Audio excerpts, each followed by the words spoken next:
साथियों, मेरा हमेशा से मानना है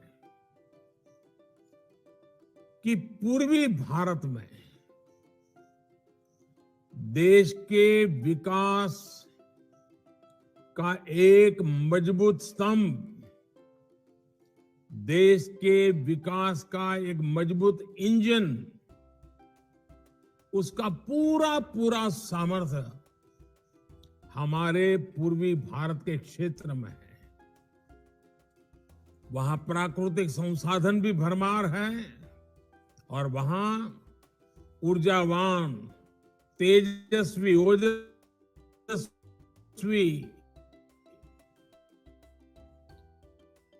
हमारे नागरिक भी एक बहुत बड़ा, इसलिए भारत के सभी प्रतिनिधियों से मिलना, बात करना अपने आप में बहुत अहम हो जाता है। साथियों, हम आज ऐसे समय में मिल रहे हैं जब देश में विश्वास और आत्मविश्वास का एक उत्तम से उत्तम माहौल है। आप सबको पता है, अभी 2 दिन पहले ही देश की संसद से 140 करोड़ देशवासियों के आशीर्वाद से नया विश्वास, प्रेरणा, नई ऊर्जा, देश पूरा संसद के साथ जुड़ा हुआ था। आपने देखा है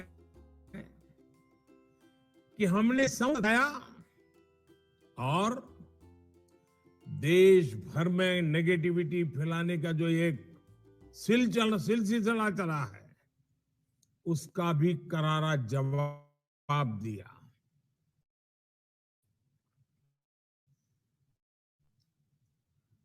और हालत ये थी कि विपक्ष के लोग चर्चा में, लोकतंत्र का दायित्व होता है, जब आप बोलते हैं तो दूसरे को सुनना चाहिए, लेकिन बीच में से ही भाग गए, सदन छोड़ करके चले गए।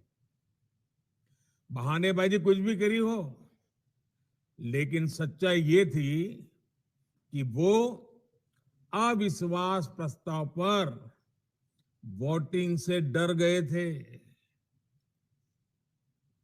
वो लोग नहीं चाहते थे कि वोटिंग हो, क्योंकि वोटिंग होती तो ये गठबंधन गठबंधन की पोल खुल जाती। कौन किसके साथ है, ये दूध का दूध और पानी का पानी हो जाता।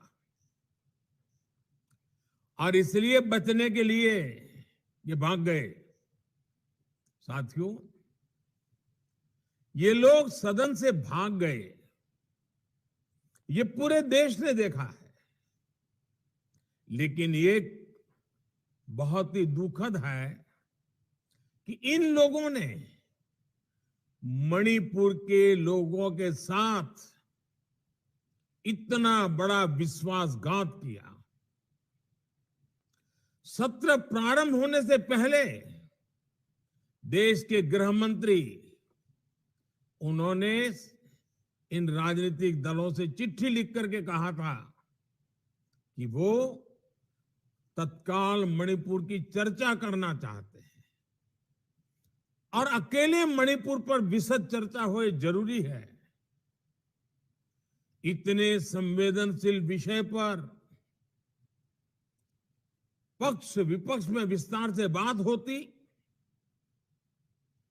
तो जरूर मणिपुर के लोगों को भी मरहम लगता और समस्या के समाधान के लिए नए नए कुछ रास्ते भी निकल आते। लेकिन ये लोग मणिपुर पर चर्चा नहीं चाहते थे, क्योंकि उनको मालूम था कि मणिपुर का सच सबसे ज्यादा उनको चुभने वाला है। उनको मणिपुर के नागरिकों की, उनके दुख दर्द की पीड़ा नहीं थी, परवाह भी नहीं थी। उनके लिए उनकी राजनीति, देश से बड़ा दल, वो नहीं चाहते थे मणिपुर, और इसलिए क्या किया, मणिपुर की चर्चा तो टाल दी, अविश्वास प्रस्ताव ला करके राजनीतिक बहस को ही उन्होंने प्राथमिकता दी। राजनीतिक मुद्दों को लेकर के ही सदन का 3 दिन में विपक्ष में बैठे हुए साथी अपना स्कोर करने की कोशिश कर रहे थे, और उन्होंने इतने सारे विषय उठाए, इतने सारे उठाए, और तरह तरह के अनर्गल आरोप लगाए, सिर पैर बिने की बातें की। क्यों? क्योंकि मणिपुर का विषय किनारे हो जाए। साथियों, ये सदन में भले ही व्यवधान डाल लें, लेकिन हम सभी भारतीय जनता पार्टी के कार्यकर्ताओं ने, हम सभी भारतीय जनता पार्टी के जनप्रतिनिधियों ने जनता के बीच जाकर के सच्चाई और उसको बहुत बारीकी से, सच्चाई के हर पहलू से तैयार होकर के लोगों के पास जाना ही जाना है। साथियों, आप सभी भारत के लोकतंत्र की एक बड़ी मजबूत इकाई, एक मजबूत कड़ी, उसका नेतृत्व कर रहे हैं। जिला परिषद का अध्यक्ष राज्य के कैबिनेट मिनिस्टर से भी ज्यादा ताकत रखता है, राज्य के कैबिनेट मिनिस्टर से भी ज्यादा काम कर सकता है। भाजपा के कार्यकर्ता के तौर पर आपने अपने व्यवहार के जरिए पद पर रहते हुए भी घमंड के बिना काम करते हुए आज आप लोगों का दिल जीत रहे हैं, और इसके लिए बार बार लोग भाजपा पर। साथियों, इसके लिए हमारे दाएं बाएं जो हमारे कार्यकर्ता खड़े हैं, हमारे आगे पीछे हमारा जो नेतृत्व खड़ा है, उन सभी कार्यकर्ताओं का पसीना भी निरंतर बहा है। इतना ही नहीं, जरूरत पड़ने पर भारतीय जनता पार्टी के कार्यकर्ताओं ने ये भारत मां की इस पवित्र धरती को अपने खून से सींचा है, कई बार संघर्ष किए हैं। और मैं पश्चिम बंगाल के मेरे साथियों को विशेष तौर पर आज के परिदृश्य में जिस प्रकार से पश्चिम बंगाल के कार्यकर्ता मां भारती के लिए, पश्चिम बंगाल के उज्जवल भविष्य के लिए, पश्चिम बंगाल के गरीब भाई बहनों के लिए जिस प्रकार से संघर्ष कर रहे हैं, एक प्रकार से साधना कर रहे हैं, अपने आप को तिल तिल जला करके ये हमारे कार्यकर्ता पश्चिम बंगाल का उस पुराने वैभव को वापस लाने के लिए काम कर रहे हैं। अभी अभी वहां पंचायत के चुनाव हुए। इस चुनावों में टीएमसी ने कैसा खूनी खेल खेला, ये भी देश ने देखा है। पहले चुनाव में इनका तरीका क्या है? पहले तो चुनाव की तैयारी के लिए समय मत दो, बहुत ही जल्दी जल्दी फॉर्म भरने की तारीख घोषित कर दो, फिर कोई भी विरोधी दल का, कोई भी बीजेपी का व्यक्ति पर्चा ही न भर सके, इसके लिए जो कुछ भी कर सकते हैं तो अगर वह फॉर्म भरने के लिए जगह पर पहुंच भी गया तो फिर चुनाव लड़ने में अड़ंगे डालना, उनको घर घर जाने नहीं देना, प्रचार करने नहीं देना, धमकियां देना, और सिर्फ भाजपा के कार्यकर्ताओं को धमकाना ऐसा नहीं, वोटरों को भी भयभीत कर देना। और बीजेपी के जो समर्थक रिश्तेदार हैं उनको भी जीना मुश्किल कर देना।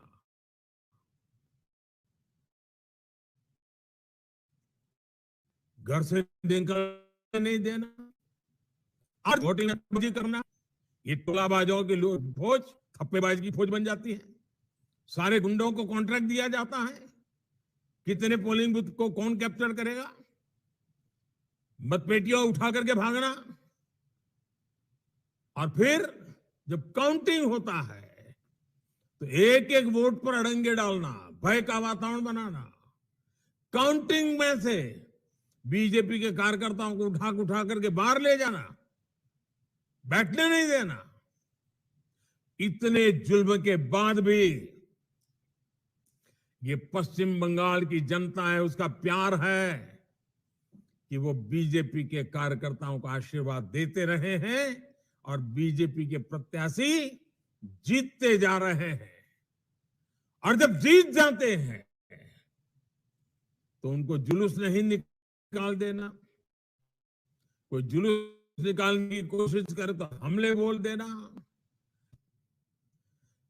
पश्चिम बंगाल में टीएमसी की राजनीति का यही तरीका है।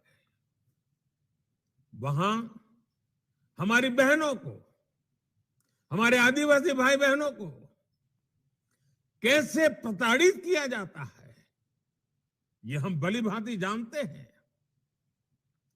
इन हालातों में भी भाजपा के जो प्रतिनिधि जीत करके आए हैं, मैं उन्हें और आप सभी को बहुत बहुत बधाई देता हूं। जो लोग लोकतंत्र के चैंपियन बनते हैं, आए दिन ईवीएम से छुटकारा पाने के लिए मनगढ़ंत कथाएं चलाते हैं, ईवीएम पर सवाल उठाते हैं, आपने उनका नकाब देश के सामने उतार दिया है। साथियों, आज की ये बैठक इसलिए भी महत्वपूर्ण है क्योंकि आप सब देश के पूर्वी हिस्से का प्रतिनिधित्व करते हैं।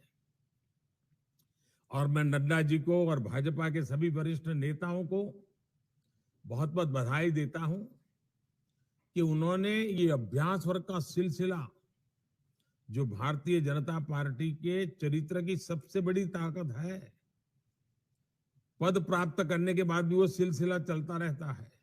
अभी बता रहे थे कि सभी पंचायत सदस्यों के अभ्यास वर्ग 35 जगह पे चल रहा है, जिला परिषद के अध्यक्षों का अभ्यास वर्ग चल रहा है। और अभ्यास वर्ग में हम गेट टुगेदर के लिए नहीं आते हैं, कुछ न कुछ नया सीखने के लिए आते हैं, एक दूसरे की बेस्ट प्रैक्टिस को समझने के लिए आते हैं। किसी जिले में हमारे साथी ने कोई अच्छा काम किया है तो उसमें से सीख करके अपने जिले में लागू करने के लिए आते हैं। हम निरंतर नया सीखना, नई पद्धतियों को जोड़ना, नई आवश्यक दिशाओं की ओर जाना, इसलिए अभ्यास वर्ग एक बहुत बड़ी ताकत होती है, बहुत उपयोगी होता है। और मुझे विश्वास है कि जो बातें आपको बताई जाएगी उसके उपरांत जब आप अपने साथियों से गप्पे मारोगे, भोजन के समय, चाय के समय, उनके अनुभव सुनोगे, तब आपको बहुत कुछ नई नई चीजें जानने में मिलेगी कि काम करने का कौन सा तरीका ज्यादा उपयोगी होगा। साथियों, पूर्वी भारत एक ऐसा क्षेत्र है जहां हमेशा से भाजपा की प्राथमिकता रही है। भाजपा के लिए सबसे प्राथमिक क्षेत्र है। इस क्षेत्र की जनता ने भाजपा पर हमेशा अपना भरोसा भी जताया है। इसलिए इस क्षेत्र की आकांक्षाओं को पूरा करने की हम सबकी विशेष जिम्मेदारी है और वो जिम्मेदारी दिनों दिन बढ़ती चली जा रही है। और जैसे जैसे जिम्मेवारी बढ़ती है, हमें भी अपनी क्षमता बढ़ानी है। साथियों, मैं हमेशा कहता हूं, आजादी के बाद पूर्वी भारत की जो उपेक्षा हुई है, उसने देश की प्रगति को सबसे ज्यादा चोट पहुंचाई है। हम इस खाई को पाटने के लिए तेजी से काम कर रहे हैं। बीते 5 वर्षों में अगर 13.5 करोड़ लोग गरीबी से बाहर आए हैं, तो इसमें एक बहुत बड़ा हिस्सा पूर्वी भारत का है। और नड्डा जी ने अभी बड़ा विस्तार से इसका वर्णन भी किया। मैं चाहूंगा कि आप इन आंकड़ों से खुद भी परिचित हो और अपने क्षेत्र में लोगों को भी इस बदलाव के बारे में बताएं। इससे उनका विश्वास और बढ़ेगा। देश को आगे ले जाने में वो एक ताकत बन जाएंगे। साथियों, हमारे देश में पिछले 50 साल से हम एक नारा सुनते आए हैं। चारों तरफ वही बोला जाता है और चुनाव के समय तो जरा चिल्ला चिल्ला करके बोला जाता है, चीख चीख करके बोलाया जाता है। क्या नारा है? गरीबी हटाओ। कितनी बार सुना है, कितनी पीढ़ियों ने सुना है। नारे नारे नारे, बस नारे देते गए। लेकिन जिन्होंने ये नारा दिया, उन्होंने कभी गरीब की सूध नहीं ली, गरीबों की परवाह नहीं की और न ही वो गरीबी हटा पाए। एक स्वाभाविक सा प्रश्न है कि जो काम 5 दशकों में नहीं हो सका, वो भाजपा सरकार ने इतने कम समय में कैसे करके दिखाया। इसके पीछे वजह है कि हमने सामान्य मानवीय के जीवन की मूलभूत कठिनाइयों को कम किया है। और हम लोग वो लोग हैं जो गरीबी को जी करके आए हैं। गरीबी की समस्या की जड़ें कहां कहां है, इसका हम लोगों को भली भांति ज्ञान है, अनुभव है। इसलिए हम उन जड़ों से गरीबी को काट करके गरीबों को गरीबी से मुक्त करने का सफल अभियान चला पा रहे हैं। आप देखिए, सरकार ने देश में उन 18,000 गांव में बिजली पहुंचाई है जहां अब तक बिजली नहीं पहुंची थी। इनमें से लगभग 13,000 गांव पूर्वी भारत के ही तो थे। और आज लोग जो मणिपुर मणिपुर कर करके राजनीति करने में लगे हैं ना, उनको कभी ये विचार नहीं आया कि ये नॉर्थ ईस्ट और पूर्वी भारत में 13,000 गांव अंधेरे में डूबे पड़े थे। हमने 15 अगस्त 2019 को जल जीवन मिशन की शुरुआत की थी। तब देश के 20% से भी कम ग्रामीण परिवारों तक नल से जल की सुविधा थी। आज 60% से भी ज्यादा ग्रामीण परिवारों को नल से जल, नल से पानी मिल रहा है। आपसे कई लोग ये जानकर हैरान रह जाएंगे कि मिजोरम जैसे राज्य में 4 साल पहले तक केवल 6% घरों में पाइप से पानी पहुंचता था। आज ये संख्या 90% से ज्यादा है।